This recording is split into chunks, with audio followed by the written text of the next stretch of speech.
अच्छा, तो कल हमने कहाँ तक देख लिया था? कल हमने ग्रामर को देखा। और ग्रामर की चीज़ें हमने देखी कि उसमें आपके पास इसम क्या है, मस्दर क्या है, मशतक हमने देख लिया। और काफ़ी सारी चीज़ें जो सी हैं बेसिक इंग्लिश की ग्रामर की, जो जो चीज़ें हम आज तक हमसे पूछी गई हैं वो हमने कवर कर ली थी।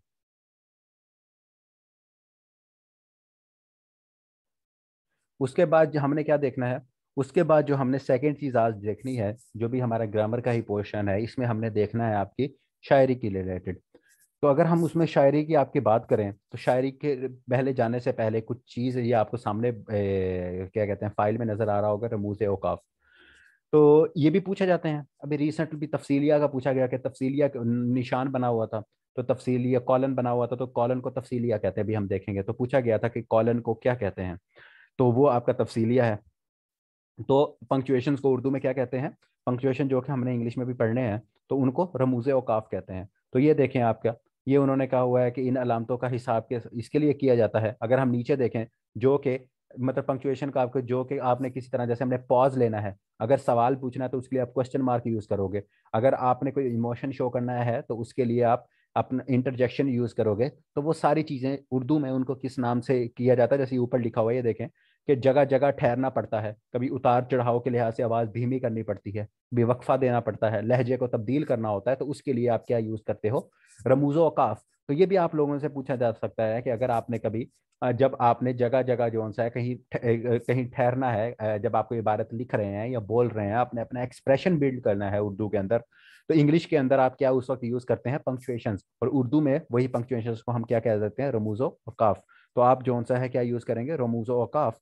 तो उनमें अब ये देखें, उसमें हम सबसे पहले अगर हमारे पास बात करें तो हमारे पास क्या है, ये देखें, खत्मा।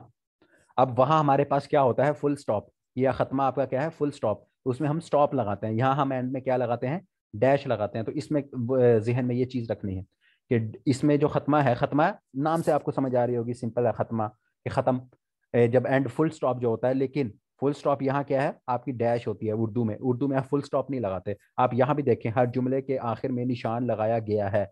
ये है के बाद क्या है, ये खत्मा लगाया हुआ है फुल स्टॉप के, ये आपका सेंटेंस, ये आपका जो जुमला है वो यहाँ खत्म हो रहा है। उसके बाद जी, अगर उसके बाद क्या है, यही कॉमा। कॉमा की मिसाल ये है कि अगर आपने थोड़ा सा ठहरना है, इंग्लिश में तो हम इसको डिटेल में पढ़ते हैं, लेकिन आपने यहाँ के अगर आपने कहीं कोई लफ्ज, कहीं कोई सांस लिया है, कुछ रुके हैं, तो वहां आप क्या लगाते हो, वहां आप जो सा है वो कॉमा लगाते हो। और कॉमा को उर्दू में क्या कहते हैं, सक्ता कहते हैं। तो ऐसे कॉमा का निशान बना होता है, पूछ लिया जाता है कि इसको क्या कहा जाता है, ये रमूजे औकाफ। पहले आपको पता होना चाहिए कि ये सब क्या है, रमूजे औकाफ हैं। और रमूजे औकाफ में अगर हम डिटेल में देखें तो इसे क्या कहते हैं, इसको सक्ता कहते हैं या कॉमा। ठीक है, और फुल स्टॉप को हमने क्या, खत्मा। और ये सक्ता, सक्ता क्या है आपका, कोमा। और उसके बाद कोमे से ज्यादा तवील ठहराव वक्फा कहलाता है। अब ये देखें, सक्ता और वक्फा। सक्ता उसमें भी होता है, अगर हमने उसमें देखा हो ना कुरान मजीद में भी, उसमें भी आपका सक्ता यूज होता है। तो वक्फा क्या है, ये जो आपका सेमी कॉलन है, सेमी कॉलन आपका क्या कहलाता है, ज्यादा तवील ठहराव। क्योंकि हमने देखा आप लोगों को अभी नहीं मैंने पढ़ाई पंक्चुएशंस, तो लास्ट जब मैंने पढ़ाई थी तो उसमें हमने देखा था कि सेमी कॉलन जब आपने ज्यादा ग्रुप्स में जब हमने वक्फा करना होता था तो हम सेमी कॉलन यूज करते थे। तो जब आपने क्या करना है, जब आपने हल्का सा वक्फा कर वो क्या कहते हैं, ठहरने के लिए जो अलामत इस्तेमाल करनी है पंक्चुएशन, वो क्या है, सकता। अगर उससे ज्यादा आपने तवील लिखा हुआ है, तवील ठहराव के लिए, तो तब आप क्या यूज करोगे, वक्फा। और वक्फा क्या है, वो आपका सेमी कॉलन है। तो इसमें इसकी वो क्या कहते हैं, वैसे उस क्या कहते हैं, ऐसे सेंटेंस में नहीं पूछे जाते आमतौर पे, ज्यादातर ये पूछा जाते हैं इनके सिंबल, कि अब ये सिंबल पूछा जाएगा। अगर आपको मोस्टली सबको पता होगा कि इसको सेमी कॉलन कहा जाता है, ठीक है, इसको सेमी कॉलन या सुपर कोमा भी कहा जाता है इंग्लिश में। लेकिन यहाँ क्या है, इसका उर्दू में नाम नहीं पता होता, तो उर्दू में इसे क्या कहते हैं, वक्फा। उर्दू में इसे क्या कहते हैं, वक्फा। कंफ्यूजन ये हो जाती है कि हम समझते हैं कि वक्फा जो है कोमा को कहा जाता है, लेकिन कोमा को सक्ता कहा जाता है। उसके बाद एक आपका आएगा तफसीलिया। तफसीलिया नीचे है, वो देखते हैं। एक ये क्या है आपका, इसे क्या कहते हैं, इसे राबता। इसे क्या कहते हैं आपका, वो निशान जो किसी शख्स या बात की तफसील, इसको राबता भी कहते हैं या इसको तफसीलिया भी कह देते हैं। ये इधर लिख लीजिएगा, ठीक। ये अभी रिसेंटली पूछा था तो उसमें तफसीलिया, तो इसको तफसीलिया भी कह दिया जाता है। उसे राबित, राबित राबता के लिए जो सा है वो आपका कॉलन, ये आपका क्या है, कॉलन। और उसके बाद सवालिया निशान, सिंपल इंटेरोगेटिव जो सा है वो आपका। और जो आपके इन्वर्टेड कोमाज होते हैं, जो क्या है आपके इन्वर्टेड कोमाज होते हैं, तो उन्हें वावैन कहते हैं। इन्वर्टेड कोमाज के, ऐसा जिसने कोई बात की है कि अगर कायदे आजम ने कहा कि वर्क वो जो सा है यूनिटी और इत्तेहाद, वो जो भी उन्होंने एक वो उनकी एक बड़ी फेमस वो है। तो उसमें क्या है, उनको अगर हम लिखेंगे तो वावैन, उर्दू में जब लिखेंगे वावैन इन्वर्टेड कोमास के अंदर लिखेंगे, इन्वर्टेड कोमास के अंदर लिखेंगे। अभी चलो उसको छोड़े, वो रिसेंट एक वो इसके अलावा क्वेश्चन था। लेकिन वावैन इन्वर्टेड कोमास को वावैन कहते हैं, और वावैन क्या है, ये आपके रमूजे और काफ के अंदर आता है। और सबसे इंपॉर्टेंट जो आपका ये पंक्चुएशन, पंक्चुएशन मार्क नहीं, सॉरी क्या होता है उसका नाम, इंटरजेक्शन, साइन ऑफ एक्सक्लेमेशन, हाँ, साइन ऑफ इंटरजेक्शन या साइन ऑफ एक्सक्लेमेशन, तो उसको क्या कहते हैं, फिजाइया निशान। मतलब जो आप किसी खुशी, या ये लिखा हुआ है देखें, हरफ निदाया, जो आप किसी जोश और जज्बे में, किसी दुख हो, कोई आपको गम हो, सोरो, उसके लिए आप कोई बहुत ज्यादा क्या कहते हैं खुश हो जाए, तो उसके लिए आप क्या यूज करते हैं, इंग्लिश में हम उसे साइन ऑफ एक्सक्लेमेशन या साइन ऑफ इंटरजेक्शन कहते हैं। तो उर्दू में रमूज औकाफ में उन्हें क्या कहेंगे, फिजाया निशान, फिजाया निशान। उसके बाद आपका क्या है,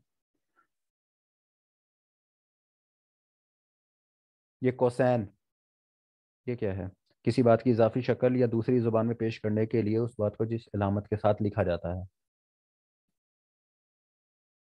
अच्छा ठीक है, मतलब ब्रैकेट्स के अंदर ना, उसे क्या कहते हैं, ये आपका ब्रैकेट्स वो हो गया ना, ब्रैकेट्स के जो आपके ब्रैकेट्स, उनको क्या कहते हैं, ये क्वेश्चन मैंने कहा ये पता नहीं क्या है, तो ये आपकी ब्रैकेट्स हैं।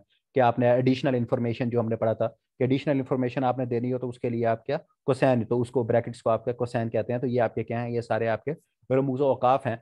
और उसके बाद ये देखें दोबारा वही लिखा हुआ है, रमूज रम्ज की जमा है निशान, औकाफ वक्फ की जमा है ठहराओ। तो ये भी आप लोग देख, हाँ जो ब्रैकेट्स में लिखा हुआ होता है, जिसे हम कभी क्या कहते हैं, नॉन एसेंशियल इन्फॉर्मेशन भी कह देते हैं, जो हमारे पास एक्स्ट्रा इन्फॉर्मेशन होती है, तो वो क्या है, हम उनको ब्रैकेट्स में भी लिख सकते हैं, कॉमास में भी लिख सकते हैं। ये इंग्लिश के सारे रूल्स हैं, तो जब आप वो पढ़ लेंगे तो आपको ये भी ज़रा आसानी हो जाएगी। लेकिन यहाँ आपने सिर्फ इनके ये याद रखना है कि ब्रैकेट्स को क्या कहते हैं, इनको कोसैन कहते हैं। पंक्चुएशन जो आपका साइन ऑफ एक्सक्लेमेशन है उसको निशान फिजाइया कहते हैं। और उसके बाद आपका ये जो ऊपर हमने क्या देखा था, आपका सख्ता, राबता, क्या कहते हैं, या तफसीलिया, और उसके बाद आपका खत्मा, ये सारे जोन्स हैं, आपको इनका उर्दू और इंग्लिश जोन्स हैं दोनों पता होने चाहिए। ये देखें, ये सारे फिर नीचे उसका लिखा हुआ है थोड़ा सा तारुफ, ये अगर आप देख लें ऊपर थोड़ा सा पढ़ लेंगे डिटेल में, वरना ये देखें सारे उन्होंने यहाँ साइन भी बनाए हुए हैं उनके साथ। ये ववैन आपका इन्वर्टेड कॉमाज, ये फिजाइया आपका साइन ऑफ इंटरजेक्शन, और आपका सवालिया निशान, खत्मा, राब्ता। ये खत्मा जो सा है इसका जरा देखिएगा, डॉट नहीं जहन में लाना, हमेशा ये छोटी सी डैश होती है, तो वो आपका क्या है, उर्दू में खत्मा के तौर पर ये यूज़ होता है। तो ये आपके क्या थे, ये आपके रमूज़ औकाफ, या अगर हम जिसे दूसरे लफ्ज़ों में कहा जाए तो ये आपके पंक्चुएशन मार्क्स थे, जो आपके उर्दू में आप लोगों से पूछ लिए जाते हैं। उसके बाद हम बात करें, इसके बाद आगे तो हमारे पास आ जाता है शेर। ये शुरू में लिखा हुआ है, ये आप लोगों को अभी नोट्स मिल जाएंगे, तो आप देख लीजिएगा कि शेर किसे कहते हैं, ठीक है। तो शेर में आप क्या मतलब शेर और नसर का थोड़ा सा वो लिखा हुआ है, तो ये हमारे लिए इंपॉर्टेंट नहीं है, ये सारी थेरी है, ये आप लोग पढ़ लेंगे। उसके बाद इसमें हम क्या करें कि शेर में क्या होता है, शेर के दो हिस्से होते हैं। शेर में क्या, दो हिस्से होते हैं, और हर हिस्सा मिसरा कहलाता है। पहले मिसरे को मिसरे उला, और दूसरे को मिसरा सानी कहते हैं। तो ये भी आप लोगों को पता होना चाहिए। उला अव्वल से आपने याद रख लेना है, पहले वाला। और मिसरा सानी जो दूसरा आपका मिसरा होता है, उसे क्या कहते हैं, उसे मिसरा सानी कहते हैं। तो दो मिसरे होते हैं, मिसरा अव्वल उला और मिसरा सानी, ये आपके इसमें क्या हो जाएंगे, ये शेर के दो पार्ट्स हो जाएंगे। उसके बाद ये देखें, या मिसरे की अलामत भी आपको पता होना चाहिए। शेर की अलामत ये है, और मिसरे की अलामत ये आइन के ऊपर जोन सा है, ये हमने इसको डैश लगाया हुआ था, ये उसकी मिसरे की अलामत है। ये भी आप लोगों का अलामत जोन सी है इसकी, वो भी इसकी पता होनी चाहिए। अब हम देख लेते हैं इसके रदीफ और काफिया। रदीफ और काफिया, काफिया हमने कल इसके बारे में हल्का सा वैसे डिस्कस किया था, लेकिन मैंने कहा था कि आपको इसको थोड़ा सा डिटेल में देखेंगे कि रदीफ और काफिया का क्या है। तो काफिया की अगर हम बात करें, तो ये पहला आपका शेर है, हजारों ख्वाहिश ऐसी कि हर ख्वाहिश पे दम निकले, बहुत निकले मेरे अरमा लेकिन फिर भी कम निकले। तो ये सारे इसके जोन से हैं। ये देखें, दम, कम, जहां, इम्तिहान, हबाब, सराब। अब हम काफिया क्या है, काफिया का क्या मतलब होता है, ये आपके हम मानी जो, सॉरी, हम जिनका क्या कहते हैं, जिनको क्या कहते हैं, जिनका वजन एक तरह से कहें कि जो बिल्कुल जिनका वो यार क्या वर्ड होता है इसके लिए, एक अप्रोप्रिएट एक वर्ड क्या होता है स्पेसिफिक इसके, हम आवाज, हाँ बिल्कुल, हम आवाज अल्फाज, हाँ हम आवाज अल्फाज, ठीक है। हम आवाज, जैसे कैसे, दम, कम, अब थोड़ा सा फर्क तो है लेकिन आवाज इनकी सेम है, दम, कम, हम आवाज अल्फाज, ठीक है। दम और कम, और इसी तरह इम्तिहान, जहां, हबाब, सराब, ठीक है, गुलशन, गुलशन, दामन, ठीक है। तो इस तरह जौन सा है ये क्या है, ये आपके, ये देखें नीचे उसने लिख भी दिया है, हबाब, सराब, तो ये सारे आपके क्या है, गुलशन, दामन। ये अल्फाज एक जैसी आवाज, हम आवाज, जो मेरे ज़हन में आ रहा था कि इसके लिए वर्ड हम आवाज, तो एक जैसी आवाज पे खत्म होते हैं और उनके आखिरी हरूफ भी मुशतरक होते हैं। ये क्या है, ये आपके काफिया होता है, ये आपका क्या होता है, ये काफिया होता है। और उसके बाद अगर हम इसमें देखें, अब इसमें आप लोग बताएं मुझे कि इसमें उन्होंने लिखा हुआ है कि इस मिसाल में आप काफिया के ऊपर, एक मुअम्मा है, समझने का ना समझाने का, जिंदगी का है को है, ख्वाब है दीवाने का। तो अब इसमें आप लोग मुझे बताएं कि इसमें काफिया क्या होगा। ये जो आपका शेर लिखा हुआ है, समझाने, दीवाने, ठीक है, देखें, समझाने और दीवाने, समझाने और दीवाने, ये आपका क्या है, ये आपका काफिया हो जाएगा, समझाने और दीवाने, ठीक है। इसी तरह दियारे इश्क में अपना मकाम पैदा कर, नया जमाना नए सुबह शाम पैदा कर, इकबाल का शेर है। तो मकाम, शाम, उन्होंने कहा था आखिरी वर्ड भी तो देखें, मीम, दोनों में मीम भी आ रहा है, मकाम, हाँ, मकाम और शाम, ये दोनों क्या है, ये इसमें आपके काफियां हैं। हम आवाज अल्फाज जौन से हैं वो आपके क्या है शेर के अंदर, वो आपके काफिया जौन सा है वो होता है। उसके बाद हम रदीफ की बात करें, तो अगर हम अभी रदीफ यहाँ से ही अगर मैं आपको बता दूं कि आपके जो आखिरी अल्फाज होते हैं, जो हम ये इसमें अगर हम देखें, अब देखें कर और कर, ये दोनों जो से सेम है, तो ये आपकी रदीफ होगी। तो हम यहाँ पढ़ लेते हैं, तो आपने हमने काफी सारे शेर पढ़े हैं, गुलशन, दामन, ये क्या है, काफिए पर खत्म हो गया। लेकिन इसके बाद और शेर देखें तो काफिए के बाद भी कुछ और आता है, ठीक है। ये देखें, अभी हम नीचे शेर और देख लेते हैं, देखें, दिले नादान तुझे हुआ क्या है, आखिर इस दर्द की दवा क्या है, हुआ, दवा, ये तो हो गया आपके पास काफिया, क्या है, क्या है, ये दोनों बिल्कुल सेम है, एग्जैक्ट, ये आपका क्या है, रदीफ होगा। ये देखें, जो गुजरी मुझ पे उम्मत, उससे कहो, अच्छा, मुझ पे गुजरी मत उससे कहो, मैंने कहा उम्मत, मत उससे कहो, हुआ सो हुआ, अब हुआ सो हुआ, हुआ सो हुआ, तो रिदीफ हमारे पास क्या है, रिदीफ हमारे पास वो है जो शेर में एंड में आ रहा है, और बिल्कुल इसमें हम आवाज नहीं है, वो सेम टू सेम दोनों मिसरों के अंदर, मिसरे उला, जो मिसरा उला है, और मिसरे सानी जो उसका मिसरा एक सानी है, दोनों के अंदर जो बिल्कुल सेम आ रहा है वो आपका क्या है, वो आपका एंड में रिदीफ है। तो रिदीफ और काफिया सिंपल सा था, ये आपको जो सा है ये थोड़ा सा याद रखने की जरूरत है। अच्छा जी, ये तो सारा उन्होंने बीच में उसकी डिटेल दी हुई है।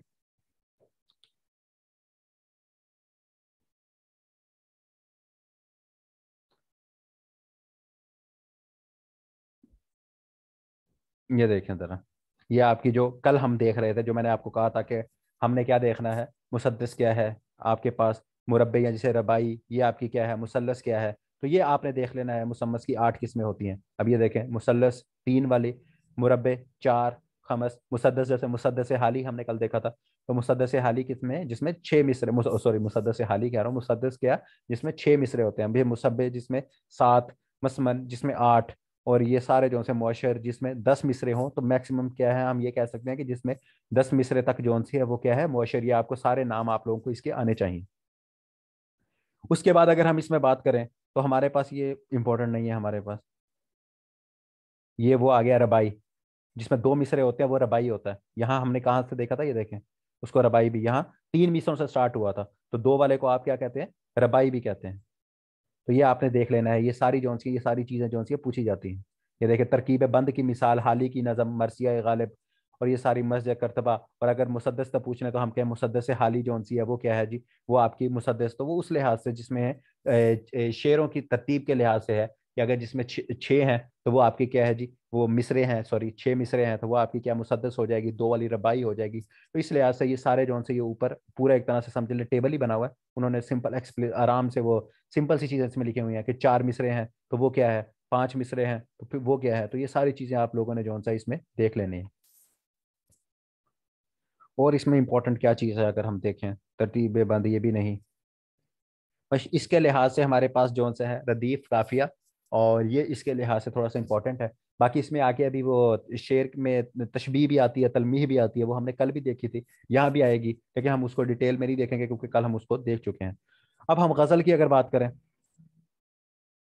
अगर हम क्या करते हैं, गजल की बात करें, तो इसमें क्या है जी, पहला इसमें ये क्वेश्चन है, मतला, शेर का पहला गजल का पहला शेर जो सा है वो क्या कहलाया जाता है, वो आपका मतला कहलाया जाता है। और दोनों मिसरे जो से हैं वो हम काफिया और हम रदीफ होते हैं।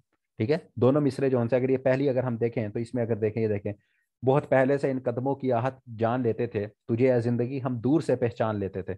अब यहाँ अगर हम देखें तो जान पहचान आपका क्या है, काफिया भी आ गया, लेते हैं तो रदीफ भी आ गया। तो ये आपका क्या है, ये आपका मतला है, ये आपका मतला है।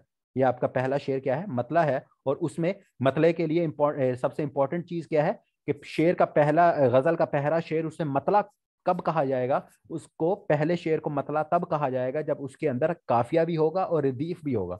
ये इंपॉर्टेंट चीज आपने याद रखनी है। ठीक है, अगर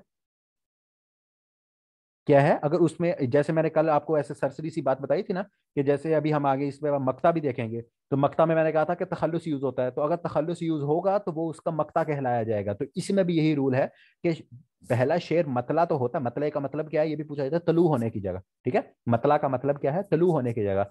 लेकिन गजल का पहला शेर, उसको मतला कब कहा जाएगा, जब उसके अंदर हम काफिया और हम रदीफ, उसमें काफिया और रदीफ अगर होंगे तो तब हम उस शेर को, शेर गजल के पहले शेर को क्या कहेंगे, मतला कहलाएंगे, कहेंगे। ठीक है, तो ये एक बड़ी छोटी सी बारीक सी चीज है, तो ये भी आप लोगों ने इसमें याद रखनी है।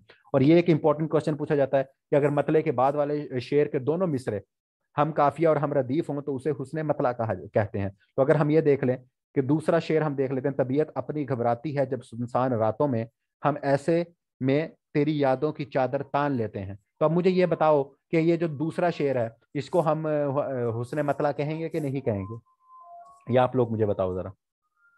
ये जो आपका इसमें गजल का हमने पहला शेर तो देख लिया, मतला बनता है, क्योंकि इसमें आपका जान पहचान लेते हैं सफीर। अच्छा, आप कह रहे हैं कहेंगे, तबीयत अपनी घबराती है जब सुनसान रातों में, हम ऐसे में तेरी यादों की चादर तान लेते हैं। मुझे ये बताओ, इसमें रदीफ है, इसमें रदीफ क्या है, मुझे इसमें रदीफ बताओ। यहाँ लेते हैं आ रहा है और एंड में आ रहा है। हाँ देखा, हाँ नहीं कहेंगे। ठीक है, बिल्कुल सलमान भाई सही कह रहे हैं, हाँ नहीं कहेंगे। तो सेकंड मिसरा भी देखें, हाँ उसमें तान, हाँ आपने इन दोनों को देखा होगा, हाँ आपने इन दोनों को देखा होगा, लेते हैं। ठीक है, ये देखें। ठीक है, तो इसमें क्या है, सुनसान रातों में, सुनसान रातों में, और यहाँ देखें रदीफ नहीं है आपका। और अगर हम काफिया देखें तो हमारे पास क्या है, काफिया भी नहीं है इसमें। सुनसान और तान, हाँ सुनसान और तान है, सुनसान और तान है एक, लेकिन हमारे पास रदीफ नहीं है, तो हम इसको हुस्न मतला नहीं कहेंगे। क्योंकि ये देखें, आपके पास अगर दोनों मिसरे हम काफिया और हम रदीफ हों तो उसे हुस्न मतला कहते हैं। और ये भी आपका ओल्ड पेपर का क्वेश्चन है कि हुस्न मतला क्या है।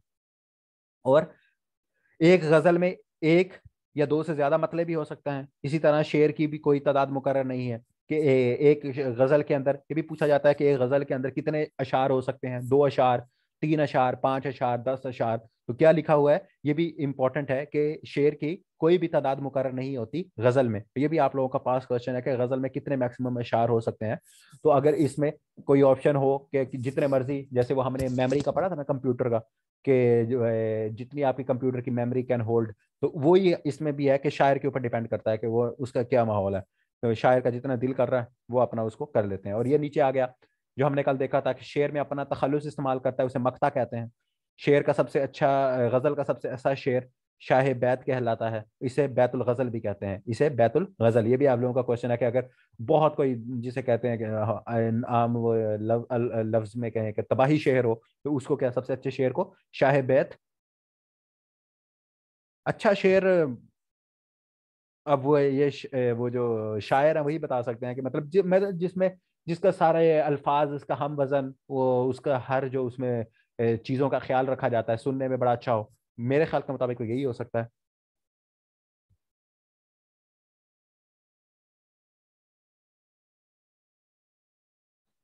इसका जो आंसर है यही हो सकता है। नहीं, उसकी भी नहीं होती, उसकी भी नहीं होती, कोई लिमिट नहीं होती। ठीक है, उसके बाद कसीदा। कसीदा वो सिनफ है, ये भी इंपॉर्टेंट है कि किसी की तारीफ या मजम्मत की जाती है, किसे हम कहते हैं ना वो बड़ा कसीदा गोई कर रहा था, उसकी याद में उसकी याद में बड़े कसीदे पढ़े जा रहे हैं। तो कसीदा क्या होता है, जिसमें किसी की तारीफ या मजम्मत की जाती है। तो ये क्या है, और इसमें मुबालगा आराई भी हो जाती है कि आप बहुत ज्यादा हद से ज्यादा बढ़ जाते हैं। ठीक है, तो ये जौन सा है, ये भी एक जौन सी है आपकी किसकी, उसकी किस्म है आपकी अशार की, उसमें क्या कहते हैं उसकी पढ़ने की।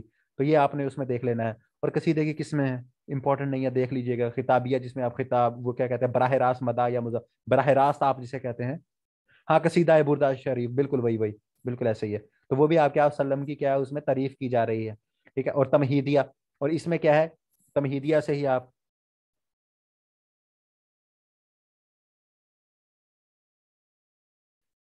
नहीं, मुझे इतने अच्छे शेर, मुझे एक ही आता है अहमद फराज का। उसकी बड़ी प्यारी गजल है, जो मैंने कल भी आप लोगों को थोड़ी सी सुनाई थी, वो जो थी, पूछी भी जाती है कि यूसुफ न थे मगर सरे बाजार आ गए, खुश फहमियां ये थी कि खरीदार आ गए, आवाज दे के छुप गई हर बार जिंदगी, हम ऐसे सादा दिल थे कि हर बार आ गए, सूरज की दोस्ती पर जिन्हें नाज था फराज, वो भी तो तेरे साया दीवार आ गए। सलमान भाई कैसा? हाँ, यही है। ये अहमद फराज की एक है, बड़ी प्यारी उसकी गजल है। किसी जमाने में होता था, तो अब तो नहीं, बस है। शेर व शायरी से वो तो है, लेकिन ज्यादा ये शेर याद नहीं होते।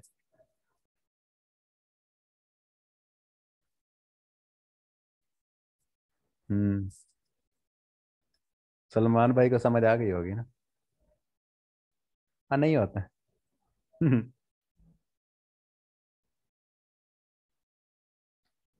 कहाँ यार? बकवास, हाँ ठीक है। नहीं, अहमद फराज साहब का तो एक लेवल है ना, अहमद फराज साहब का तो एक लेवल है। फिर हमारे अभी, ये अभी इतने क्वेश्चन ही पूछे जाते हैं, वरना सराइकी और पंजाबी पोएट्री बड़ी जबरदस्त है। हमारे अपने लोकल शाकर शुजाबादी साहब, उनकी बड़ी जबरदस्त है। फिर पंजाबी में तो फिर वैसे एक बड़ा जबरदस्त है। चलो, ये तो पोएट्री का है ना, वो हर किसी का अपना वो एक होता है, जिसे कहते हैं शगफ। बाकी आप लोग खुद समझदार लोग हैं, वो है ना, शाकर तो आप सियाणा ही, साडा चेहरा, वो पता नहीं क्या है, मुझे भूल गया। साडा चेहरा वेख हालात ना पूछ। तो भाई आप लोग सब सियाने हैं। अच्छी शायरी वैसे सुना करो, अगर किसी को इंटरेस्ट ना भी हो तो अब पेपर है तो उसके लिहाज से सुन लिया करो। ये अहमद फराज, फैज़ अहमद फैज़, और क्या कहते हैं इसकी, अलामा इकबाल की, अलामा इकबाल की ओरिजिनल शायरी, वो नहीं कि वो आए और चले गए इकबाल, वो वाली नहीं जो व्हाट्सएप स्टेटस पे लगती है, वो अलामा इकबाल की पोइट्री नहीं होती। ठीक है, उससे ज़रा बच गए। वो जो अलामा इकबाल जब आता है ना, नवंबर आता है, तो यहाँ अलामा इकबाल की वो डेथ और बर्ड वो सालगिरह आती है, तो सब ने जो स्टेटस लगाए होते हैं, हमें सब समझते हैं जिस, जहाँ भी शाहीन आ जाता है ना, वो इकबाल की है। तो वो इकबाल की पोइट्री के वैसे बहुत ज़्यादा क्वेश्चन भी पूछे जाते हैं।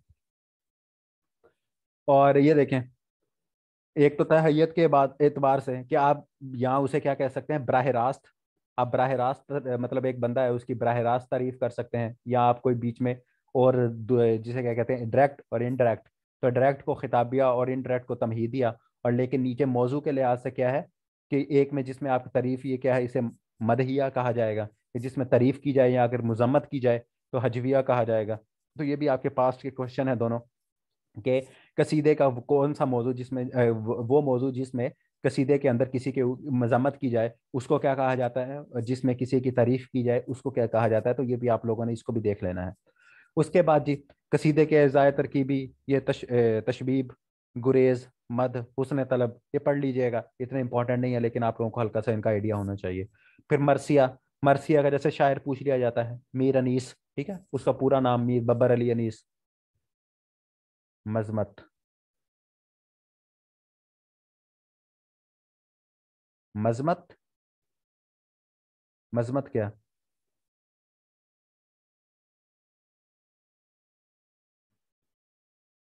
मुजम्मत, मुजम्मत। अच्छा, मुजम्मत का मतलब पूछा है, मुजम्मत का मतलब बताओ क्या होता है। इंडिया ने पाकिस्तान के खिलाफ बयान दिया तो हमारा फॉरेन ऑफिस उसकी मुजम्मत नहीं करता, मतलब कहता है कि इसको, जिसे मुजम्मत को आसान अल्फाज में क्या कहेंगे, मदद करो यार मेरी, मुजम्मत को क्या कहेंगे? नहीं, इख्तलाफ नहीं, खिलाफ, खिलाफ नहीं। हम कहते नहीं यार, उसने उसकी फलानी हरकत की मुजम्मत की, पाकिस्तान ने वजह से कोई वो मसला हो जाता है, हाँ। नहीं, ओपोजिशन नहीं, ओपोजिशन नहीं होगा यार ये। कंडेम करना, कंडेम तो हाँ, कंडेम करना तो है ना, इसका कोई आसान उसमें बताओ जो समझ आ जाए। मना किया नहीं, मना किया भी नहीं। यूएस,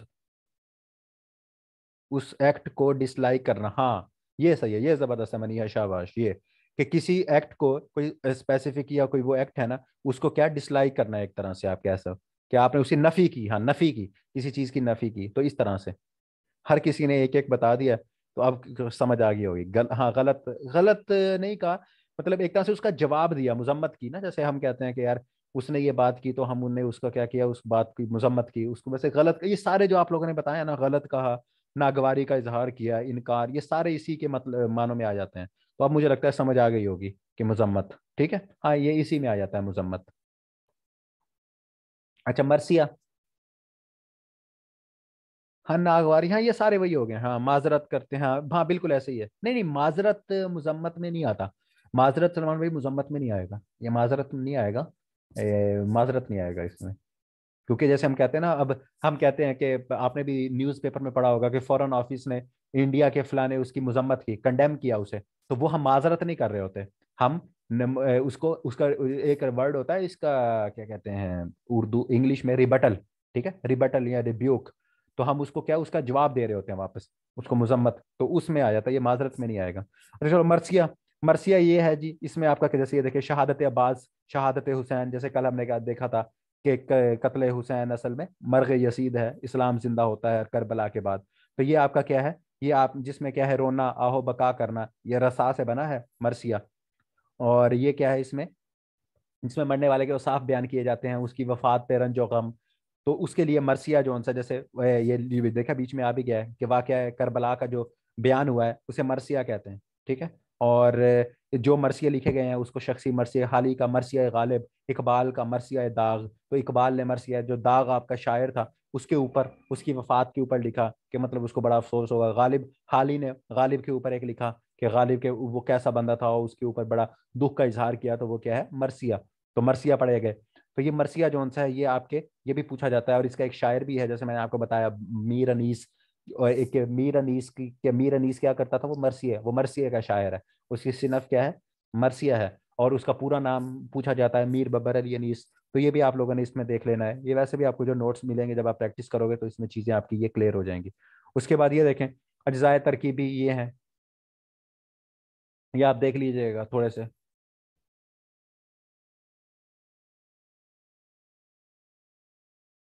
जिन, वो नहीं मुझे पता, जिन, जिनों भूतों का नहीं मुझे पता।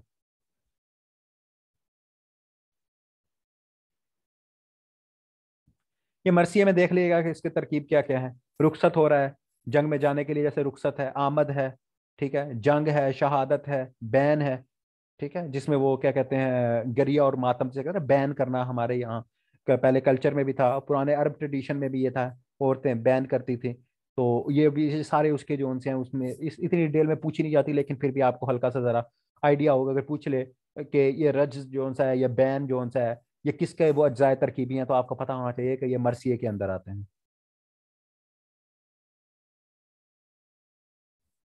हो सकता है यार, पता नहीं फिर।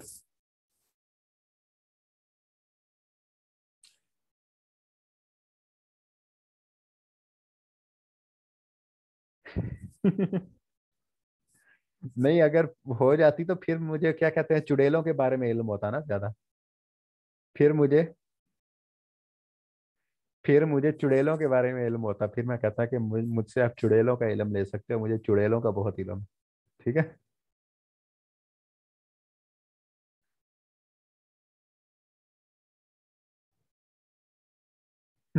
जी जी बिल्कुल बिल्कुल।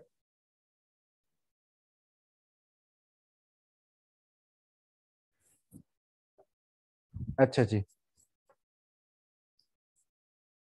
अब इसके क्या है, मसनवी क्या होता है जिसके मानी दो होते हैं। मसनवी के कितने मानी होते हैं, मसनवी के दो मानी होते हैं, और मुसलसल अशार के इस मजमूए को कहते हैं जिसमें शेर के दोनों मिसरे हम काफिया होते हैं, और हर शेर का काफिया बिलमूम अलग होता है। ठीक है, इसमें इशार की तादाद इसमें भी मुकर्रर नहीं होती। अब हम पढ़ते हैं इसको। ये शेर ही बड़ा मुश्किल है, गुलचे का जो अब पता मिला है, यूं शाख कलम से गुल खिला है, वो बाद चमन चमने खरामा, यानी वो बकाउली परेशान। ये क्या है वे? ये तो बड़ा मुश्किल था शेर, तो मुझे भी नहीं पता। इस शेर की तशरीह करें। ठीक है। हाँ, ये तो बड़ा मुश्किल शेर है। ये 12वीं क्लास में क्या क्या पढ़ा रहे हैं लोगों को, ये तो बच्चों के साथ जुल्म हो रहा है। तो ये तो सही है ना, गुलशन से जो खाक उड़ाती आई, इस शहर में आती आती आती आती आई।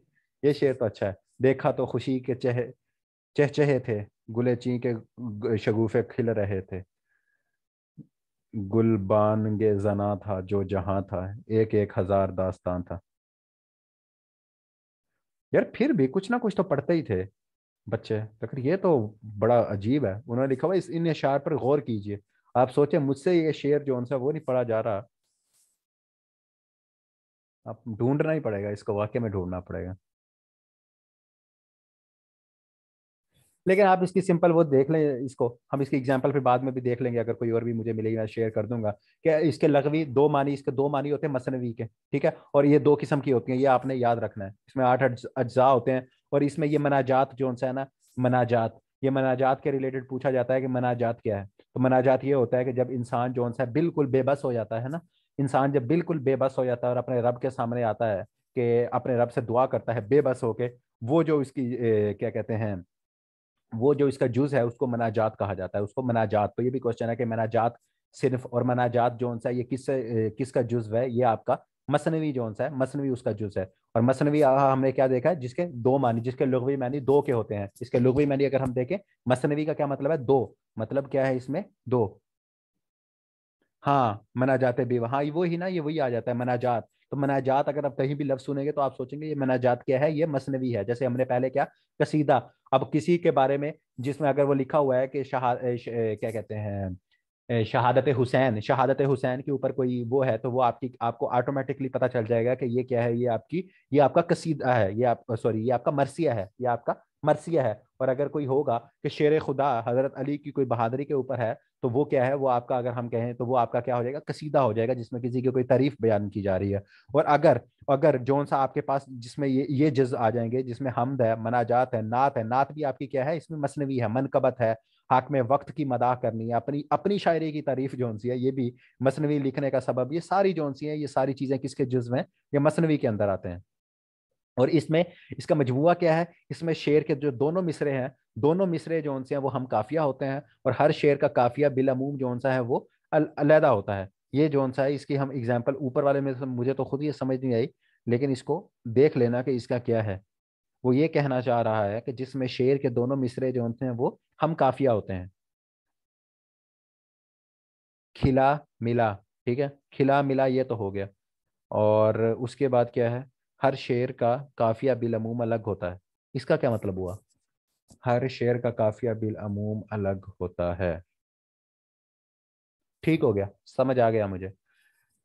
अब यहां देखें, ऊपर हमारे पास क्या है, मिला और खिला, ये काफिया है। और नीचे दूसरे शेर में देखें तो खरामा परेशान, ये क्या है, ये काफिया है। ठीक है, ये क्या है आपका, काफिया है। उसके बाद अगर हम यहाँ देखते हैं, तो यहाँ हमारे पास क्या है, उड़ाती आती, ये क्या है। अब हर शेर में काफिया अलग अलग है। ये मुझे भी पहले समझ नहीं आ रही थी। हाँ, नहीं, हर दो काफिया तो सेम होगा, काफिया तो कहते ही उसको है। देखो अब मेरी बात समझो, मुझे खुद नहीं समझ आ रही थी। तो इस तरह जोन सा है ना, अब मेरी बात सुनो। काफिया तो कहते ही, अब एक है शेर। अब शेर आपका कहां से, ये देखें, गुल से लेकर खिला है, ये आपका क्या है, एक शेर है, यहां तक आपका एक शेर है। और ये दो मिसरे हैं। और काफिये में क्या होता है कि दोनों जो मिसरे होते हैं उनके अंदर एक मिसरे, ये जो आपका उला हो गया और ये दूसरा, इसके अंदर आपका एक एक वर्ड होगा। अगर वो दोनों सेम होंगे तो वो काफिया है। अब ये यहाँ क्या है, मिला और खिला, ये दोनों क्या है, ये आपके काफिया हैं। और इन दोनों में क्या है, ये दोनों आपके क्या है, काफिया हैं। लेकिन अब हम इससे नीचे वाले मिसरे की बात करें, ये जो आपका है, इसमें अब आपका क्या है, खरामा और परेशान। ठीक है, खरामा और परेशान, इसका काफिया डिफरेंट। अब यहां देखें, उड़ाती आती, ठीक है, तो इसमें भी आपका क्या है, इसका काफिया भी डिफरेंट। उसके बाद अगर हम देखें तो नीचे इसमें हमारे पास क्या है, इसमें हमारे पास काफिया है कोई, इसमें काफिया नहीं है, कि है, देखा तो खुशी के चहचहे थे, चहचहे और रहे, ये भी है काफिया, चहचहे और रहे, ये आपका क्या है इसमें, ये आपका काफिया है। और यहाँ क्या है, आखिरी शेर की अगर हम बात करें तो आखिरी शेर में मुझे ढूंढ के बताओ काफिया क्या है। ये जो आपका आखिरी शेर है जिसके ऊपर मेरा कर्सर है, इसका काफिया क्या है। हाँ, जहां और क्या है, दास्तां। ठीक है, तो इसमें क्या है, हर शेर में, हर जो सा शेर है, एक दो तीन चार पांच, इसमें हमारे पास क्या है, पांच शेर थे। इसमें हमारे पास पांच शेर थे, अगर छह होते तो मुसद्दस हो जाती है। तो पांच शेर थे, तो पांच शेरों में देखें हर शेर में काफिया जो सा है वो डिफरेंट है, तो उसको हम क्या कहेंगे, वो जो उसने कहा कि जिसमें दोनों मिसरे हम काफिया होते हैं और हर शेर का काफिया बिलामुम अलग होता है। ठीक है, और इन अशार की मुकर्रर नहीं होती, वो आपके पास क्या हो जाएंगे, वो आपके मसनवी हो जाएगी। और मसनवी के जुज हमने देख लिए, इसमें आपकी जो हमद आएगी, मनाजात की, आप लोग इसको देख लोगे और इसको आपने याद भी कर लेना है। अच्छा जी, उसके बाद ये देखें, ये पूछा जाता है कि सहरुल बयान, या आप अगर आप में से काफी सारे सलमान भाई ये आए हुए हैं ना पहले, सहरुल बयान किसकी मसनवी है, मीर हसन की। तो इस तरह से जोन सा है, ये सारे जोन से मसनवी पूछी जाती हैं, तो आपको पता होना चाहिए कि किसकी। अब ये देखें, हाली की मनाजात बेवा, सलमान भाई ये जो आपने अभी मनाजात बेवा पूछी थी, ये आ गई आपकी, हाली की है मनाजात बेवा। और अली सरदार जाफरी की मसनवी जमहूर, इलामा इकबाल की साकी नामा बहुत दफा पूछी गई है, बहुत दफा साकी नामा पूछी गई है, कि साकी नामा जौन सी है ये, इसकी एक तो पूछी जाती है कि साकी नामा जौन सी है ये क्या है, इसके वो बताएं, वो तरकीब बताएं, तो वो आपकी क्या है, ये साकी नामा मसनवी है। ठीक है, ये आपको वैसे, अब ये तो अब याद करने की चीजें हैं, ये आपको वैसे तो नहीं पता लगेगा ना। ये तो अब आपने, या तो आपके पास शेर या कुछ इस तरह की चीजें गिवन हो, फिर आपसे पूछें कि ये पांच छह शेर है, वो तो हमें पीपीएससी देता नहीं है, तो वो आपको क्या करता है, वो आपसे वैसे पूछ लेता है। तो ये आपको बताने का मकसद ये था कि ये सारी चीजें आपने करनी याद ही हैं, लेकिन जब आपके जहन में सामने कोई क्वेश्चन आएगा कि साकीनामा क्या है, मसनवी है, गजल है, वो आपकी नज़म है, तो तब आपने ये आइडिया हो कि मसनवी है, तो फिर आपको पता हो कि मसनवी असल में कहते किसको है, जिसके हर शेर में जो हम काफी अल्फाज हैं वो डिफरेंट होते हैं। तो इससे आपने जो सा है ये भी देख लेना है कि मसनवी क्या है। फिर उसके बाद आपकी रुबाई आ गई। रुबाई जौन सी है, ये क्या है, चार मिसरों के ऊपर मुश्तमिल होती है। ठीक है, पहला और चौथा मिसरा हम काफिया होता है, तीसरा मिसरा भी हम काफिया हो सकता है, और ये बहरे हजज में कही गई जाती है, और इसके लिए 24 वजान मुकर्रर किए गए हैं। वाह भाई वाह।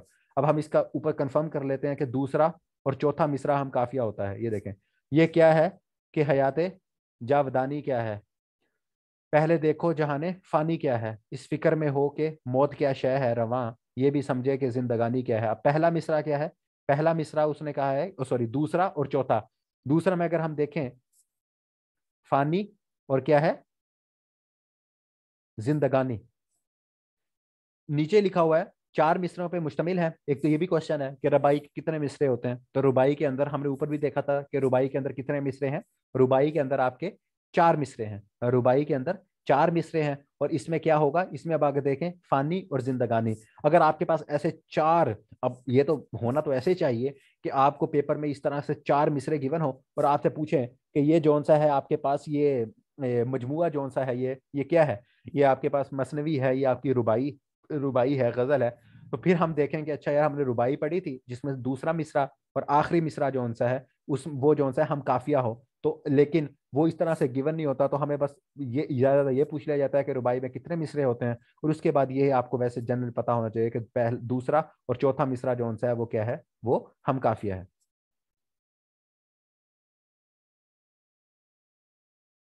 हाँ पहला भी है, अच्छा अच्छा, हाँ पहला भी लिखा हुआ है, ठीक ठीक ठीक ठीक। हाँ ये पहला भी लिखा हुआ है, कि मैंने स्किप कर दिया, कि पहला भी है, दूसरा भी और चौथा मिसरा हम काफिया होता है। तो ये आप लोग इसमें भी ये भी देख लेना, रबाई भी आपकी होगी कि रुबाई किसे कहते हैं। कता, ये भी पूछा गया है, ये पास पेपर का क्वेश्चन है कि कता के लघवी मानी क्या है, तो उसके मानी क्या है, किसी शय के टुकड़े टुकड़े, किसी शय के टुकड़े या हिस्से के हैं। ठीक है, हम कहता है कता ताल्लुक कर दिया, तो हाँ, एक तरह से वो कि उसको तोड़ दिया, मतलब उसके क्या है, उसके हिस्से कर दिए, तो ये एक तरह से इसका लघवी मानी है कता। वो वैसे कता ताल्लुक मैंने कहा कि उसको छोड़ दिया, तो ये कता का लघवी मानी क्या है, टुकड़े या हिस्से के हैं। और ऐसी नज़म को कहते हैं जिसमें किसी मजमून का मुसलसल बयान हो रहा हो, काटना। हाँ वो कता ताल्लुक वो दूसरा उसमें आ जाता है, वो कता दूसरा है, वो मेरे ये कता और है, ये हा है, उसमें कता जौन सा है उसमें आइन होता है, उसमें ये जो आइन है ना वो यूं आइन होता है, ये कता इसके एंड में हा है। तो ये इसमें ये डिफरेंट है थोड़ा सा उससे, कता ताल्लुक वाला ये नहीं है। अच्छा जी, इसमें कम से कम दो शेर होते हैं और मुसलसल बयान हो रहा होता है, आमतौर पे इसमें मतला नहीं होता, और शेर का दूसरा मिसरा हम काफिया होता है। इसमें शायर तसलसल के साथ एक ही कैफियत या ख्याल बयान करता है, तो वो क्या है आपका वो आपका कता होता है। अब धूप और मी हल्की हल्की फवार के दौरान में दफातन सूरज जो बेपर्दा हुआ, मैंने ये जाना कि वहशत में कोई रोते रोते खिलखिलाकर हंस पड़ा। वाह वाह वाह, तो छा गया यार ये शायर जो भी था, अल्लाह भला करे इसका। तो ये आपका क्या है, ये आपका कथा है जिसमें शायर ने क्या किया कि जो सूरज जब बेपर्दा हुआ तो रोते रोते खिलखिलाकर हंस पड़ा। तो ये जौन सा ये आपका कथा है, इसमें अगर हम देखें तो उसने क्या कहा है कि इसका दूसरा मिसरा हल्लाई गजल, लेकिन इसमें तसलसल है, इसमें एक ही बात हो रही है। अगर हम अभी देखें ना, अब हम इसमें रुबाई की देखें तो इसमें क्या है, इसमें पहले क्या है, हयात जावदानी की बात हो रही है, जहान फानी की बात हो रही है। तो इसमें एक ही बात है, वो क्या कर रहा है देखो, कि पहले क्या है, हल्की हल्की सी फवार हो रही है, इसके इस शेर की तशरीह करते हैं हम। हल्की हल्की सी क्या फवार हो रही है, और फिर क्या हो रहा है, उसके साथ ही सूरज जोन सा है ना, वो बादलों की ओर से निकला है, और शायर के इर्द गिर्द जोन सा है वो बहुत वहशत तबाही फिरी हुई है। तो तबाही में उसने क्या देखा है, उसने सूरज जो निकला है तो उसको देखा है कि ऐसे लगा कि रोते रोते खिलखिलाकर हंस पड़ा। तो ये उसने सारी एक ना धूप, ये बल्कि ऊपर उसका ये टाइटल दिया हुआ है धूप और मी, तो ये उसने उसकी वो मुसलसल एक वो जिसे कहते हैं ना पिक्चराइजेशन की है, उसने उसकी एक सीन क्रिएट किया है। तो वो क्या है आपका, वो कथा में आ जाएगा। उसके बाद अगर हम इसमें देखें तो आपके पास नज़म आ गई। तो नज़म इकबाल की ये नज़म आ गई, क्या कहते हैं, शुआए उम्मीद, ये उसमें है मेरे ख्याल में, पिछले पहले ज़माने में ये होती थी, सिलेबस के में अंदर शामिल होती थी। सूरज ने दिया अपनी शुआओं को ये पैगाम, दुनिया है अजब चीज़, कभी सुबह कभी शाम। ठीक है, तो अब इसमें देखें, इसमें अगर हम देखें तो पैगाम और शाम ये आपका क्या है, ये आपका अब यहाँ रदीफ नहीं है, एंड में आ रहा है लेकिन ये रदीफ नहीं है, ये आपका क्या है, काफिया मीम, पैगाम शाम। तो इस तरह से चीज़ों को भी देखना है।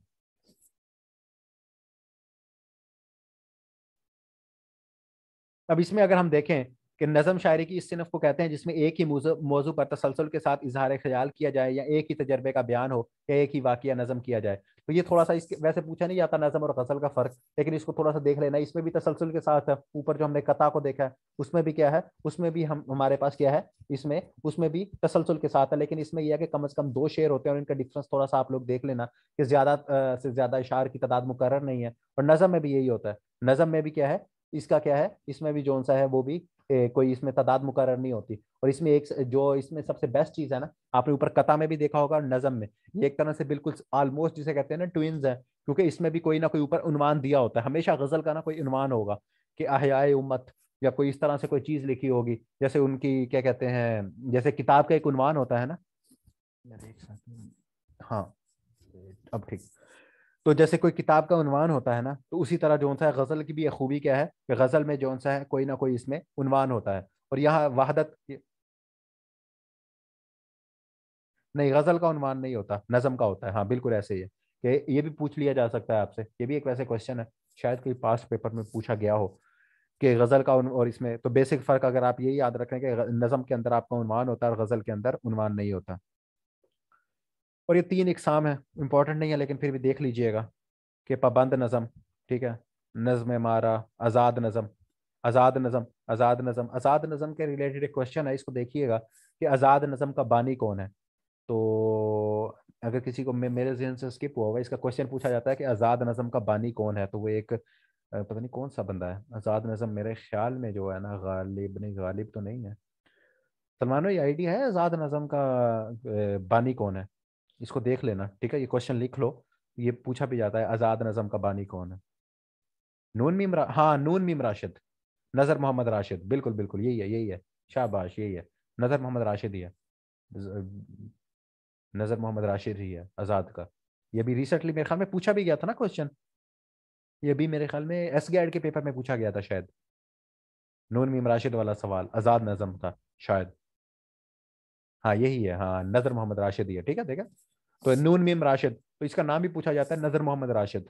तो आजाद नजम का बानी, तो ये जब आप ओल्ड पेपर करोगे ना, तो तब आपको फिर आपने अगर ये पढ़े होंगे, वैसे आपको कोई पूछे कि आजाद नजम, तो आपको वैसे रट्टा मारोगे ना, फिर आपको पता तो होगा कि यार है, इसकी नज़म की तीन किस्में थी, एक पाबंद नज़म थी, एक नज़म मारा थी, एक आज़ाद नज़म। तो ये जो आज़ाद नज़म थी उसके रिलेटेड सवाल पूछा है कि आज़ाद नज़म का बानी कौन है, तो नून मीम राशिद या नज़र मोहम्मद राशिद, इसकी और किताबें भी हैं वो भी हम फिर देखेंगे।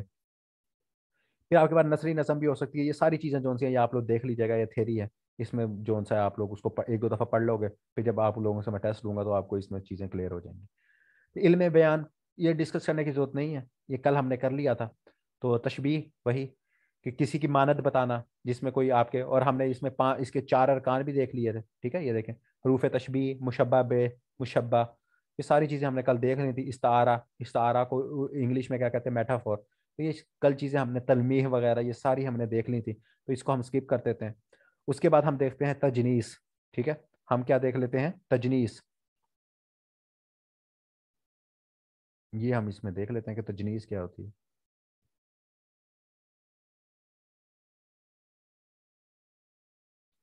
अब देखें, अब यहां अगर आप वो देखें, क्या कहते हैं, ये एक पहला लफ्ज क्या है आपका, गले, ठीक है। गले से मिलते ही जितने गिले थे भूल गए। अब गले, अब अगर मैं इसमें जेर जबर ना डालूं तो आपको लगेगा गले से मिलते ही जितने गले थे भूल गए, ठीक है। तो ये इसमें सिंपल सा लिखा हुआ है कि दो या दो से ज्यादा अल्फाज जो तलफ़ुज़ या इमला के लिहाज से क्या है, एक जैसे हों, लेकिन मानी के इतबार से क्या है, मुख्तलिफ हों। तो शेर की ये खूबी हुस्न सनत, हाँ सनत है, सनत तजनीस कहलाती है। तो तजनीस क्या, अब ये इसमें देखें, गले और गिले, ये लिखने में जैसे इसने क्या लिखा हुआ है, मानी, मानी के एतबार से डिफरेंट है, लेकिन अमला या तलफ़ुज़ के लिहाज से वो क्या है, सेम। अब यहाँ गले और गिले इनको सेम लिखा जाता है, लेकिन सिर्फ जेर और जबर का फर्क है, ठीक है। इसमें क्या है, जेर और जबर का फर्क है। इसी तरह अगर हम देखें, दिल में पैदा हिम्मत परवाना कर, वरना मर गए शौक के परवाह ना कर। अब यहाँ क्या है, परवाना कर, हिम्मत, हिम्मत परवाना कर, और दूसरा क्या है, परवाना कर। अब ये जो सा है इसमें क्या, ये क्या है, परवाना, ये है पर, नहीं, ये परवाना है जो आपका वो जिसे कहते हैं परवाना, आपका जो परिंदा होता है, ये है परवा, नहीं कौन सा है यार ये आपका वो परवाना है, ये आपका वो परवाना है। यार इसको कौन सा है, मुझे ये खुद समझ नहीं आ रही।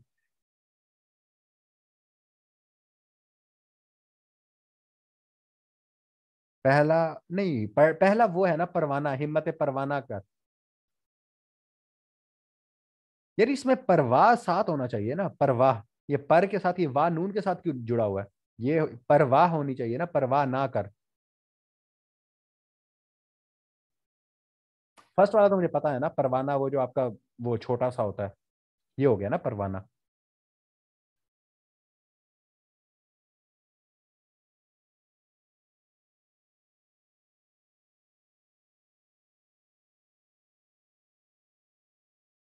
अच्छा फिर हो सकता है, चले, आपको इसका कंसेप्ट समझ, नीचे में देख लेना, ये देखें, एक पुतला कल का है, ये कल है, और कुल ये क्या है, गरकुल।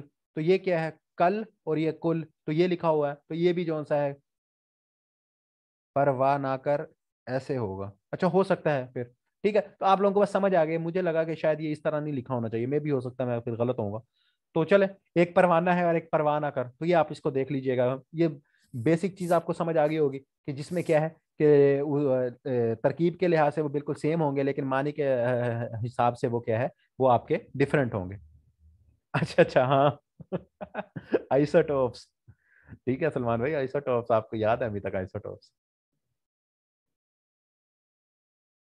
ठीक है। लफ और नशर, ये आप लोग देख लीजिएगा, ठीक है। ये मीर अनीस आ गया आपका, जो मैंने कहा था मरसिए का शहर है, शायर है, ठीक है। इसमें आपको हमेशा क्या था, हमेशा आपको इसमें वो मिलेगा, दुख तकलीफ, ये सारी चीजें इसकी मीर अनीस की मिलेगी। मरात नज़ीर, देखें, पत्ता, फिर बूटा, फिर गुल, बाग, बाग भी मुनासबत है। कलाम में पहले एक लफ्ज लाना जिसके मुनासबत के ताल्लुक से दूसरा अल्फाज किसी एक मिसरे या शेर में जमा हो जाए, इसे मुरात और नज़ीर कहते हैं। वो देखें कि पहला वो क्या लाया, पत्ता लाया, पत्ते के साथ बूटा ले आया, बूटे के साथ फिर गुल ले आया, गुल के साथ लेकर वो बाग को लेके आया। तो उसने एक चीज लाया, उसके रिलेटेड ही सारी चीजें इकट्ठी कर ली, उसको उसके कलाम, वो जो शेर होंगे आपके मिसरे या शेर, उनके मजमूए को क्या कहा जाएगा, मरात नज़ीर कहा जाएगा। तो ये सारी, अब ये सारी चीजें जो सी है ना, इन हम सोचते हैं कि यार पता नहीं कहाँ से उठा के दे देते, तो सारी ये आपकी बेसिक चीजें हैं। इसी में मसनवी आपकी पूछ लेंगे, इसी के रिलेटेड ही आपसे क्वेश्चन पूछेंगे। तो मरात नज़ीर, वो एक चीज लेके आया पहले मिसरे में, पत्ता बूटा, फिर और ये क्या है, गुल बाग, तो उसी हिसाब से बाकी तो वो आपका हो जाएगा। अब यहाँ देखें, पानी लेके आया, फिर उसके बाद आग, गर्मी लेके आया, और उसके बाद मौज लेके आया, और कबाब, ये सारी चीजें ये लेके आया। हाँ वही ना, मैं वही तो कह रहा हूँ सलमान भाई। तब हम जी जी, अभी आपके सामने सलमान भाई बता रहे हैं। ये अभी इन्होंने तहसीलदार का पेपर दिया है, तो आपके सामने ही है। तो मैं यही तो बता रहा हूँ कि जब हम एमसीक्यूज को रट्टा मारते हैं तो हमें पता नहीं होता कि ये क्या चीज़ है। इसीलिए तो मैं आप लोगों को एक जनरल सी डिस्कशन करवा रहा हूँ इतनी चीज़ें, क्योंकि मैं उर्दू का एक्सपर्ट तो हूँ नहीं ना, मुझे उर्दू की चीज़ें पता है, लेकिन आप लोगों की सिर्फ आसानी के लिए कि मैं आपको सिर्फ नोट्स प्रोवाइड कर देता वो भी बेहतर था, लेकिन हम इसको डिस्कस इसलिए कर रहे हैं ताकि आप लोगों के, मैं फिर जब टेस्ट लूंगा तो आपको ये पता होगा कि मैं आपको कहूंगा आज यहाँ से यहाँ तक पढ़ना है, तो इस वीक जैसे इस हफ्ते आपका टेस्ट होना है तो उसमें मैं आपको बताऊंगा तो आपको ये पता होंगी चीजें, ठीक है। तो ये भी सारी चीजें भी पूछी जाती हैं, ऐसे थोड़ी मैं आपको ये सारी चीजें और हम इस पर सर खपा रहे हैं, तो ये सारी चीजें आपसे पूछेंगी, ठीक है। मरातुन नज़ीर हो गई, और उसके बाद क्या है, ये देखें रियायत लफ्जी, ठीक है। रियायत लफ्जी, शेर में ऐसी चीजें जमा करना जिनमें कोई ना कोई ताल्लुक हो, ख्वाह आपस में जिद हो, इसे रियायत लफ्जी कहते हैं। अब ये देखें उन्होंने क्या कहा है, मरातुन नज़ीर और रियायत लफ्जी अपनी लफ्जी खसूसियात की बना पर एक ही सनत नजर आती हैं, लेकिन मरातुन नज़ीर में तजाद या मुतजाद अल्फाज का इस्तेमाल नहीं होता। अब यहाँ अगर आप ऊपर देखें तो यहाँ मुतजाद अल्फाज भी, ये देखें, मैं इसमें देखें पानी है और आग है, और ये क्या है, तजाद, ये उसके ऑपोजिट, जो हमने कल मुतजाद और मुतरादिफ देखे थे ना, तो उसमें जो सा है ये तजाद उसके ऑपोजिट है। देखे देखें पानी, माही, और फिर आग आया हुआ है, गर्मी और सीख। तो वो ये कह रहे हैं कि जो आपके पास इस तरह के जो शेर होते हैं ना, जिसे मरातुन नज़ीर, इसमें मुरातुन नज़ीर में, और नीचे उसने बताया है रियायत लफ्जी, तो रियायत लफ्जी में क्या है, वर्ड्स वही हैं कि मतलब आप एक चीज लेके आए, आप अगर पानी लेके आए, उसमें मछली ले आए, फिर आप कश्ती ले आए, लेकिन इसमें साथ क्या है, रियायत लफ्जी में क्या होगा, रियायत लफ्जी में आप उनके साथ मुतजाद लफ्ज ले आएंगे, जैसे पानी आया तो पानी के साथ आप आग ले आए, ठीक है। और इसी तरह जैसे एक और ऊपर क्या उसने बताया था, ये गर्मी ले आए, सीख के ताल्लुक को ले आए। तो ये सारी चीजें जिसमें साथ जब आप कोई चीजों को मुनासबत से बढ़ा रहे होंगे, लेकिन बढ़ाने के साथ साथ आप उसमें क्या मुतजाद लफ्ज ले आएंगे, तो वो आपके क्या हो जाएंगे, वो आके रियायत लफ्जी हो जाएंगे। उसके बाद अगर हम बात करें तो हमारे पास तजाद, ये वही है, एक ऐसे अल्फाज का लाना जो दूसरे की जिद हो, मतलब तजाद।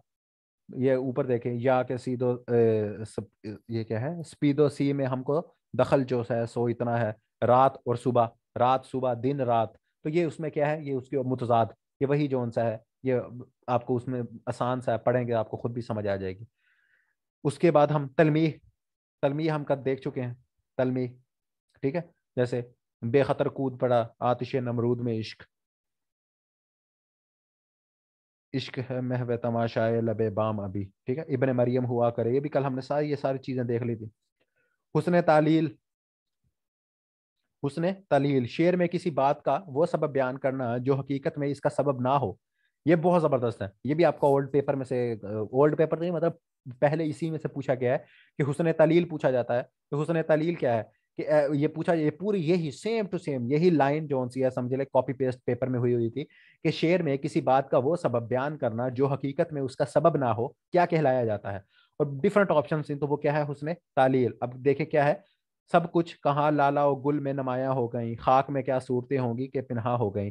गालिब ने शेर में क्या मुख्तलिफ किस्म के फूलों के खिलने का सबब यह बताया है कि जमीन के अंदर जो हसीन चेहरे और हस्तियां दफन हैं, गोया उनका अक्स लाला और गुल में, मतलब कि आपके जो फूल खिले हुए हैं। अब गालिब ने क्या कहा, गालिब ने कहा कि लेट्स सपोज गालिब ने देखा गुलाब का फूल, तो उसने उसके ऊपर ये शेर कह दिया कि जो इतना प्यारा जो गुलाब का फूल खिला है, इतना खूबसूरत, ये इस वजह से खिला है कि ये जो बहुत प्यारी प्यारी जो हस्तियां हैं, बेशक वो अपने महबूब की हैं, जो भी बात कर रहा है, तो वो उसने क्या किया, उसने कहा कि वो जो जमीन में चली गई है ना, तो जमीन में दफन हो गई हैं, तो उनके दफन होने के बाद क्या हुआ है कि ये फूल उनकी वजह से खिला है, ठीक है। तो अब हम देखें तो हुस्न इसमें कि इसको क्या कहा जाएगा, इसको हुस्न तालील कहा जाएगा। क्यों? क्योंकि असल में तो हम सबको पता है कि भाई आप कोई बीज डालते हैं, जो भी है एक वो प्रोसेस है, उससे आपके फूल और वो सारी चीजें बनती हैं। लेकिन गालिब ने क्या अपने महबूब की तारीफ करने के लिए उसने क्या कहा कि फूल जोन से हैं, क्योंकि मेरा महबूब जोन सा है वो अब दफन हो गया। तो उसने भाई साहब ने क्या कहा, तो उसने जो उसके जिस तरकीब का सहारा लिया ये तो अब गालिब को पता ना। तो गालिब ने जौन सा है, हाँ तसव्वुर, हाँ तसव्वुर, तसव्वुर कह सकते हैं, लेकिन इसके लिए हम तसव्वुर का लफ्ज क्यों जहन में लाएं, हम हुस्न तालील को बार बार रिपीट करते हैं ताकि हमें याद हो जाए, ठीक। तो ये भी एक सिन्फ है, ये देखें, ये आपको ये भी याद होनी चाहिए, ये भी आपको ये सिंपल सी है, इसमें कोई और नहीं है। अच्छा जी, इहाम, इहाम कलाम में ऐसे अल्फाज का इस्तेमाल जिसके दो मानी हो, एक करीब के और दूसरे दूर के, और शायर के मुराद दूर के मानी से हो, तो लफ्ज का ये इस्तेमाल इहाम कहलाया जाता है। मेकश को हवस एयाज की है, परवाने को लो चराग की है। इस शेर में लफ्ज लो पर गौर कीजिए, इसके मानी है शोला और दूसरे मानी है शौक आरजू, लेकिन शायर ने यहाँ लो के दूसरे मानी शौक या आरजू में इस्तेमाल किया है। ठीक है, अब ये देखें, ये है, अब अगर किसी को शेर व शायरी या उसकी तशरीह से वो है, तो फिर आप लोगों को ये उसमें समझ आएगी कि आपके दो मानी हो। अब लो का क्या मतलब है, शोला, मतलब क्या, लो चल रही है उसकी लो, तो लो क्या है आपका, शोला है, लेकिन दूसरे हैं शौक। शौक और आरजू भी उसका मतलब है। अगर आपको अब अल्फाज मानी या दूर के पता हो, वैसे कभी ये मैंने देखा तो नहीं ये क्वेश्चन, लेकिन वैसे ही अगर तरकीब के लिहाज से आपको ये भी पता होना चाहिए कि अगर शायर वो किसी लफ्ज का बहुत दूर का मतलब हो ना, मतलब कराची का मतलब हो, हम यहाँ जो भी पंजाब में बैठे हों और वो उसका कराची का मतलब ले रहा हो, तो वो आपकी जो तरकीब होगी उसे क्या कहेंगे, उसे इहाम कहा जाएगा। उसके बाद अगर हम देखें मुबालगा, मुबालगा तो उससे भी वही है, मुबालगा के जिसमें बहुत ज्यादा कैफियत को, ये देखें नीचे लिखा हुआ है, हालत बाब कैफियत को बढ़ा चढ़ा कर पेश करना। ठीक है, बढ़ा चढ़ा कर। अब ये देखें, गर्मी से मुस्तरब था जमाना जमीन पर, भुन जाता था जो गिरता था दाना जमीन पर। अब ये क्या है, बहुत बढ़ा, जिसे हम इंग्लिश में इसके लिए क्या वर्ड यूज होता है, एग्जेजरेशन, कहता है ना कि यार हवाएं हवाओं में छोड़ रहा है, बहुत लंबी लंबी छोड़ रहा है, ये भी एक वो मुहावरा है ना, लंबी लंबी छोड़ना, तो लंबी लंबी छोड़ना, तो ये आपका मुहावरा है। और ये क्या, इसमें भी क्या मुबालगा बहुत है, अपने महबूब की, उसकी वो जैसे कहते हैं महबूब की जुल्फों के, वो एक वो शेर है मुझे भूल गया है, वो भी महबूब की जुल्फों के ऊपर है, कि जब महबूब की जुल्फों के खम और पता नहीं क्या, जैसे वो शायरों का एक है। तो वो ये सारी जोन सी है जिसमें तारीफें और ये सारा, ये क्या है, ये आपका मुबालगा राय में आ जाता है, तो ये भी एक पूरी जोन सी है। अगर इस तरह के जैसे शेर आ जाए, जैसे अब ये है कि इतना जमीन वो गर्मी से मुस्तरिब था जमाना जमीन पर, कि अगर कोई दाना भी जमीन पर गिरता था तो वो क्या है।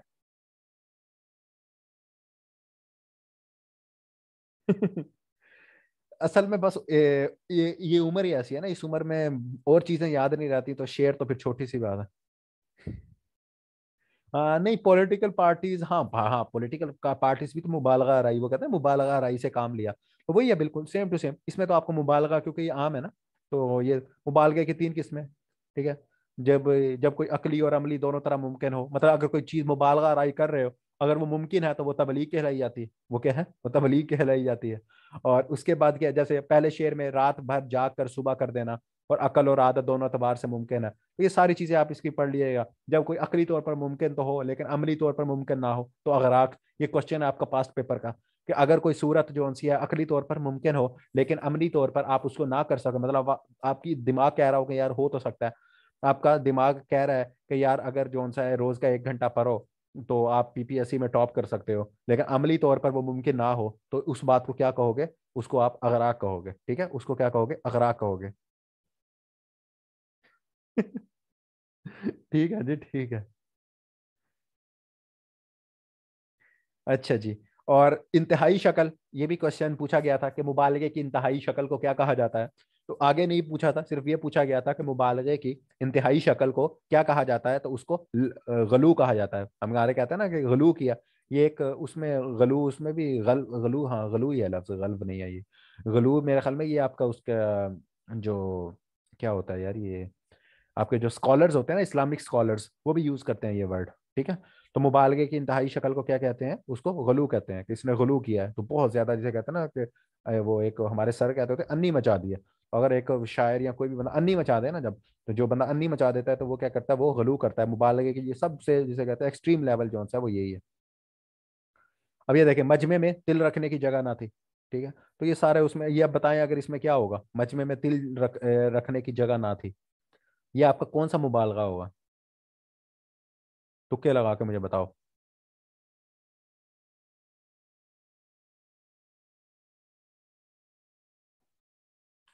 ये पॉसिबल है कि नहीं है, मजमे में तिल रखने की जगह ना थी, ये पहले वाली जो हमने पढ़ी थी, ये आपकी क्या तबलीग, ये तबलीग है या इगराक है।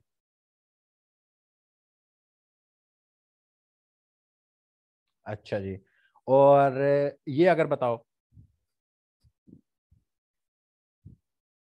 नहीं अगर मैं कहूं ये दूसरे वाला, कि रोज सुबह का नाश्ता दिल्ली में तो खाना लंदन में खाते हैं, तो ये क्या है आपका, ये आपका इगराक है कि नहीं। इगराक हमने ये पढ़ा था, नहीं गलू कैसे है, इगराक नहीं है, अकली तौर पर तो मुमकिन है नहीं ये, अमली तौर पर मुमकिन, हाँ इगराक है ना। मेरे ख्याल के मुताबिक तो ये क्या कहते, तबलीग भी हो सकती है आजकल के दौर में, ये तो पुराने वो है ना, तो ये क्या कहते हैं, पॉसिबल भी तो है ना। आप दिल्ली में सुबह का नाश्ता खाओ और नाश्ता करके फौरन जहाज में बैठ जाओ, और जहाज में बैठ के खाना जो सा है लंदन में खाओ। तो हाँ, बाय एयर जाओ। तो ये आपका तबलीग में भी तो आ सकता है, अगर आज के मॉडर्न, अगर हम इसे टेक्निकली एनालाइज करें, हम अगर इसको टेक्निकली देखें, तो ये आपका उसमें भी तो आ सकता है ना। और ये हजारों साल नरगिस अपनी बेनूरी, ये तो गलू में आएगा कि हजारों साल कौन रोता है भाई? कोई भी नहीं रोता हजारों साल। नरगिस ही थी बेचारी, रोती रही। पता नहीं कौन सा चमन में दीदावर पैदा हुआ फिर। हाँ, मोटरवे की वजह से जैसे कहते थे कि कराची और लाहौर, तो अब मोटरवे की वजह से सुबह का खा नाश्ता करो आप लाहौर में, सीरी पाए खाओ, वहां से जाओ अनारकली, और उसके बाद क्या है जी, और शाम को जाके वहां कराची में जाके पान खाओ रात को। टेंशन का है।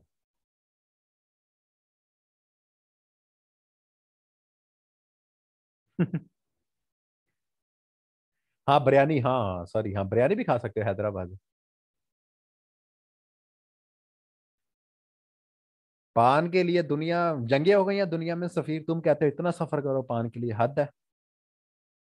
यहाँ तो बड़ी बड़ी जंगें हो गई हैं पान के पीछे, आप कहते हो सफर करना है।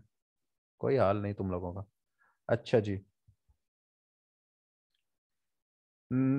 ये सिंपल ही है, दास्तान। दास्तान है आपका फिक्शन जिसमें हो गई। और ये हम फिर ये नॉवेल्स वगैरह ये सारे देखेंगे, जैसे हम कल बात कर रहे थे, खदीजा मस्तूर है, और आपका आग का दरिया उसका हो गया। फिर अब्दुल्ला हारून के नॉवेल्स हैं, डिफरेंट हैं आप, और ये सारे ये नॉवेल्स हो जाते हैं वो। या पढ़ लीजिएगा ये सारी जो जोन सी है वो सिंपल सिंपल सी वो है, थेरी है, ये आप लोगों ने पढ़नी है इसमें। ठीक है। ये लिखा हुआ है, नावल नसरी बयानिया का फन है जिसकी तश्कील में प्लाट, किरदार होते हैं, तर्ज होता है, नुक्ता नज़र का खास रोल होता है, वो सारा अफसाना, मुख्तसर कहानी, मुख्तसर अफसाना या कहानी, जैसे मंटो के पूछा जाता है, मंटो का कौन सा ठंडा गोश्त, और उसका एक राजा वो क्या था, मंगू, और मंगू था मेरे ख्याल में उसका।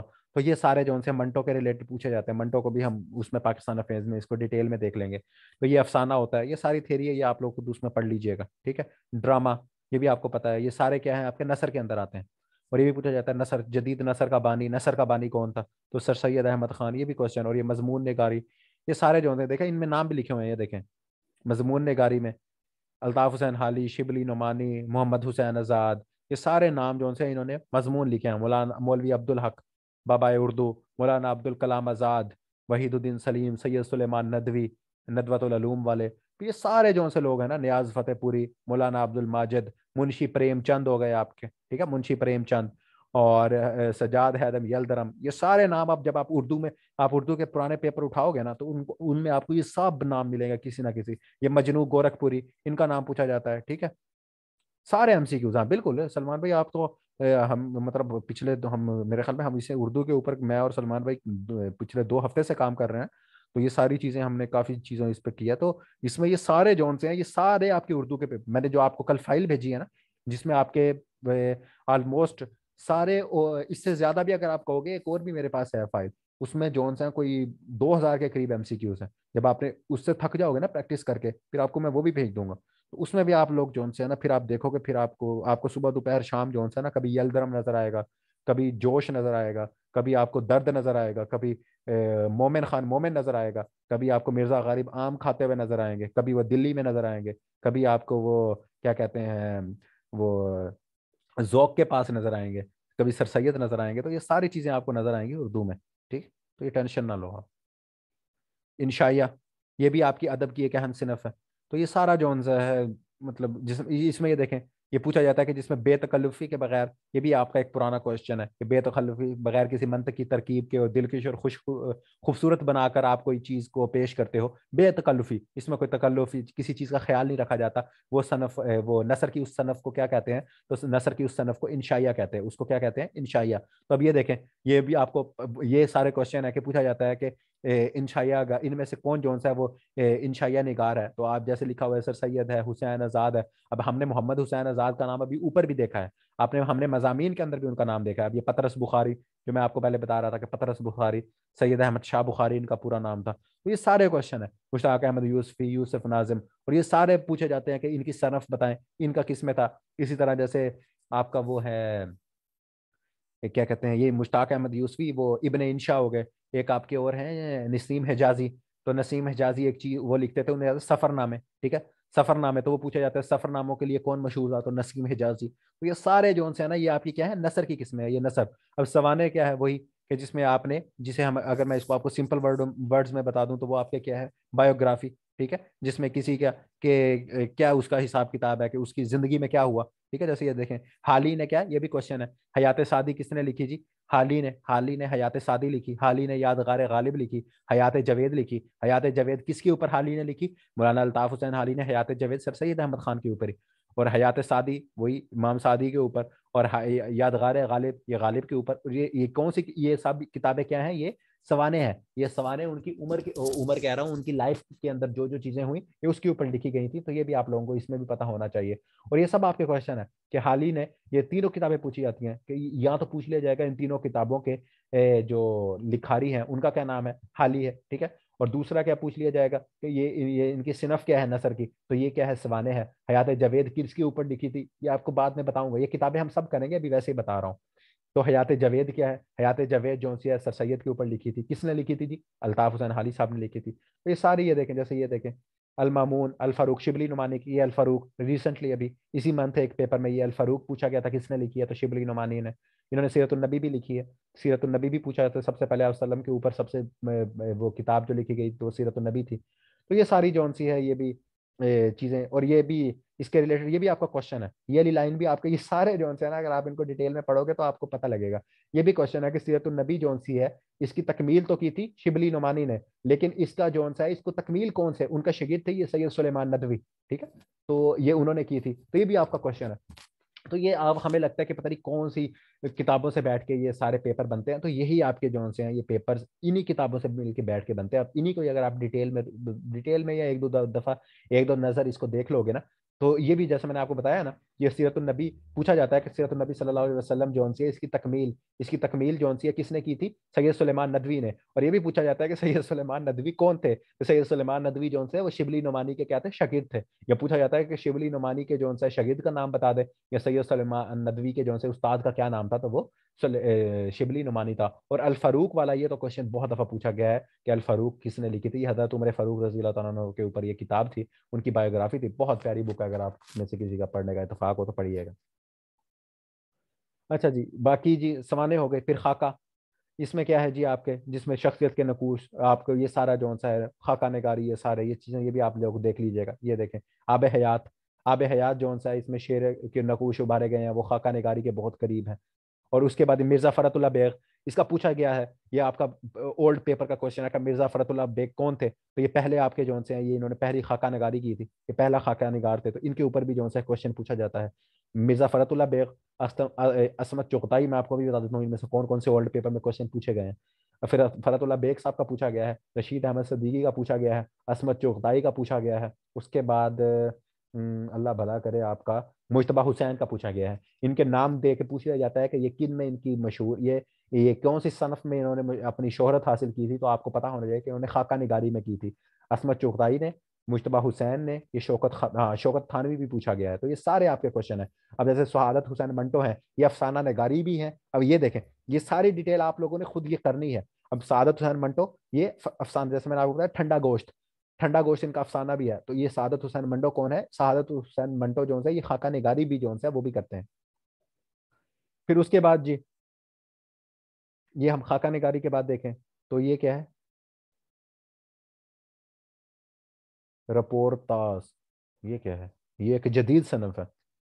रपोर्ताज नसर की एक जदीद सनफ है, इसको हम देख लेते हैं। अच्छा, रपोर्ताज फ्रांस, मैं भी कहूँ ये क्या वर्ड है, ये फ्रांसीसी जबान का वर्ड है। ये बल्कि एक सेकंड मेरे जहन में आने दो, यही क्वेश्चन था, ये इसके रिलेटेड, ये भी मेरी नजर से गुजरा है कि ये कौन सी जुबान का लफ्ज है, जहां तक मेरे ख्याल में, ठीक है। तो ये फ्रांसीसी एक जदीद नसर है।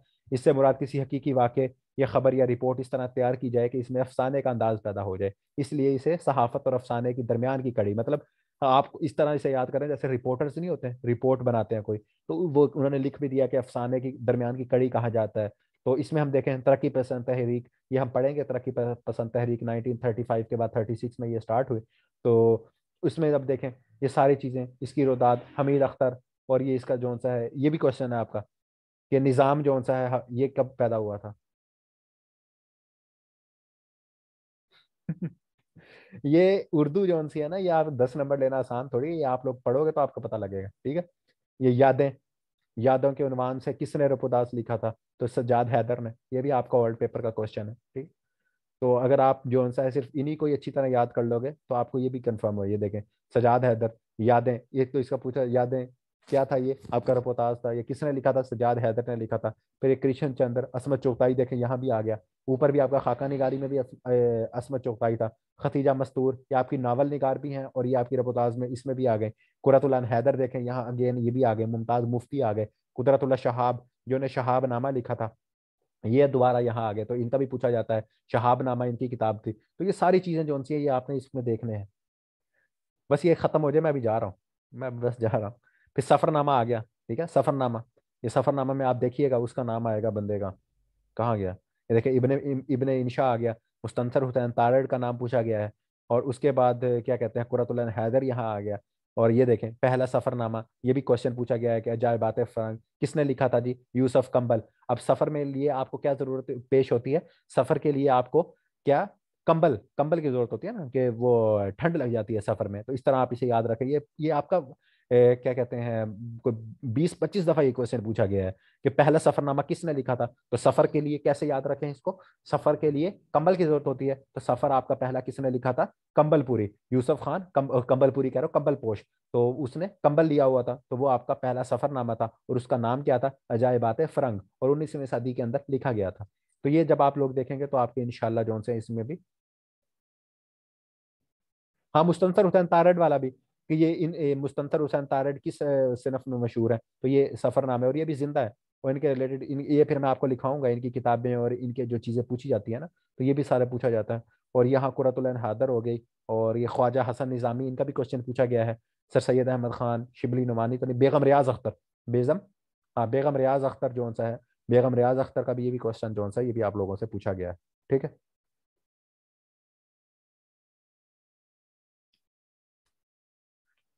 अच्छा, इंशा निगारी के अंदर हम जो देख रहे थे, हमारे पास दरख्वास्त, ठीक है, खतूत, दरखास्त आ गई। ये हमारे पास, हमारे लिए तो इंपॉर्टेंट नहीं है, इसमें होता है खतूत, आगे आएंगे। ये खत नवीसी, तो खत नवीसी किसने स्टार्ट की? ये भी अभी जैसे मैंने आपको कल बताया, कल भी हम इस पे डिस्कस कर रहे थे कि तहसीलदार में इंग्लिश में पूछा गया था।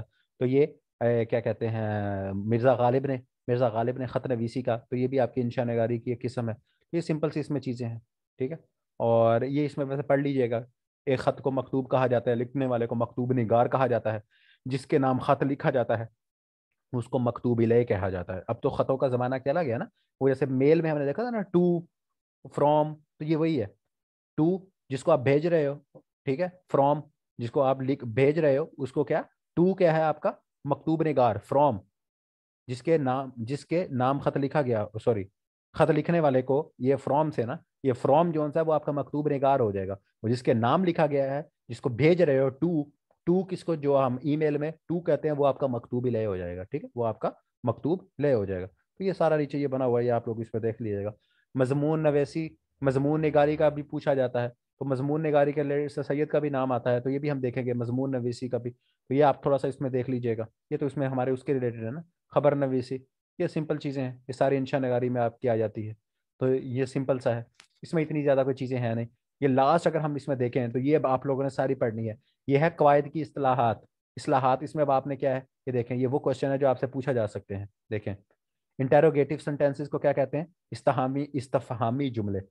तो इस्तफहामी जुमले पूरे, एक तो हमने देख लिया सवालिया, उसको सवालिया निशान। पूरे जुमले को क्या कहेंगे? इस्तफहामी जुमला। नाउन को इसम, डिमिनेटिव नाउन को इसमें तस्गीर, जमा को कलेक्टिव नाउन, हालिया प्रिंसिपल नाउन, ये एक्शन नाउन, ये सारे कॉमन नाउन, प्रॉपर नाउन, ये सारे उनको उर्दू में, इंग्लिश में, ये सारे इसमें दिए हुए हैं। ये सारे आपने टर्मिनोलॉजीज आपको आनी चाहिए। ये देखें, टर्मिनोलॉजी की मैंने बात की, देखें, टर्म इस्लाह, टर्मिनोलॉजी, ये सारी टर्मिनोलॉजीज या इस्लाहात, सॉरी इस्लाहात करो, इस्लाहात, इस्लाहात तो होता है ना कि इस्लाह करना, ये इस्तलाह तो आएगा इसमें, इस्लाहात, ठीक है। पोजेसिव, इजाफी, ठीक है।